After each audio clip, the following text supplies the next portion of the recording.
The Sneetches by Dr. Seuss.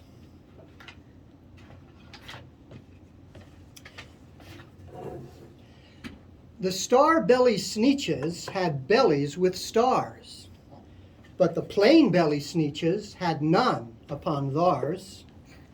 Those stars weren't so big, they were really so small, you might think such a thing wouldn't matter at all.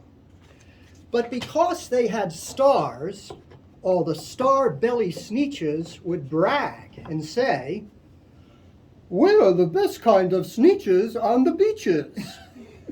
With their snoots in the air, they'd sniff and they'd snort. "We'll have nothing to do with the plain belly sort." And whenever they met some, when they were out walking, they'd hike right on by them without even talking. When the star-bellied children went out to play ball, could a plain belly get in the game? Not at all.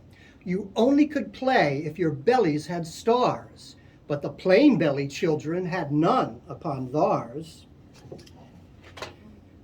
When the star-belly Sneetches had frankfurter roasts, or picnics, or parties, or marshmallow toasts, they never invited the plain belly Sneetches.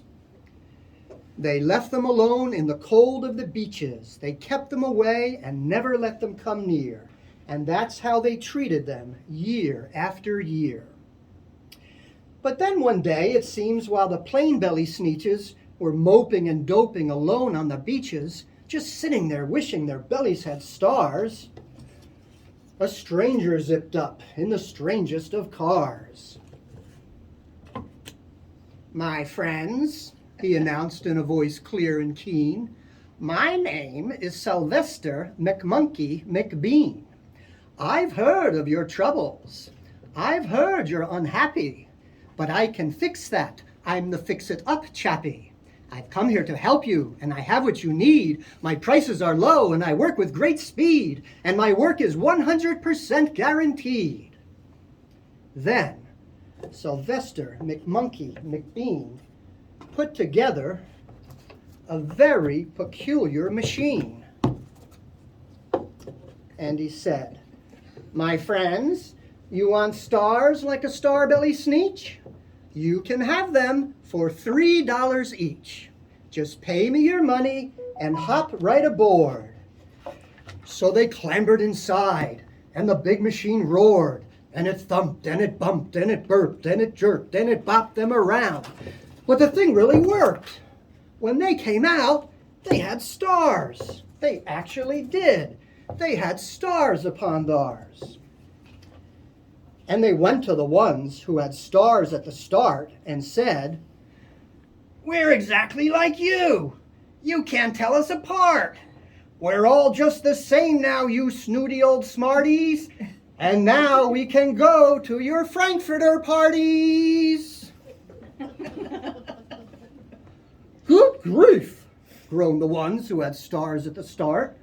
"We're still the best Sneetches, and they are the worst. But how now in the world will we know," they all frowned, "whether which kind is what, or the other way round?" But then up stepped McBean with a very sly wink. "Things are not quite as bad as you think. So you don't know who's who. That's perfectly true. But come with me, friends. Do you know what I'll do? I'll make you again the best Sneetches on the beaches, and all it will cost you is $10 eaches." "Belly stars are no longer in style," said McBean. "What you need is a trip through my star-off machine." And that handy machine, working very precisely, removed all the stars from their tummies quite nicely. Then, with their snoots in the air, they paraded about, they opened their beaks, and they let out a shout. "We now know who's who. Now there isn't a doubt. The best kind of Sneetches are Sneetches without." Then those all wearing stars all got frightfully mad, for to be wearing a star now was frightfully bad. But Old Sylvester McMonkey McBean invited them into his star-off machine. And then, for the rest of that day, as you can probably guess, things really got into a horrible mess. All the rest of that day, on those wild streaming beaches, the fix-it-up chappie kept fixing up Sneetches. Off again, on again, in again, out again. Through the machine they raced round and about again, changing their stars every minute or two. They kept paying money, they kept running through, till neither the plane nor the starbellies knew whether this one was that one or that one was this one or which one was what one or what one was who. Then, when every last cent of their money was spent, the fix-it-up chappie packed up, and he went, and he laughed as he drove down his car down the beach. They'll never learn. No, you can't teach a Sneetch. But McBean was quite wrong, I'm very happy to say, that the Sneetches all got very smart on that day. That day, the Sneetches decided that Sneetches are Sneetches, and no kind of Sneetches are best on the beaches. That day, they forgot about stars, and whether or not they had them upon theirs. The Sneetches by Dr. Seuss. Bravo!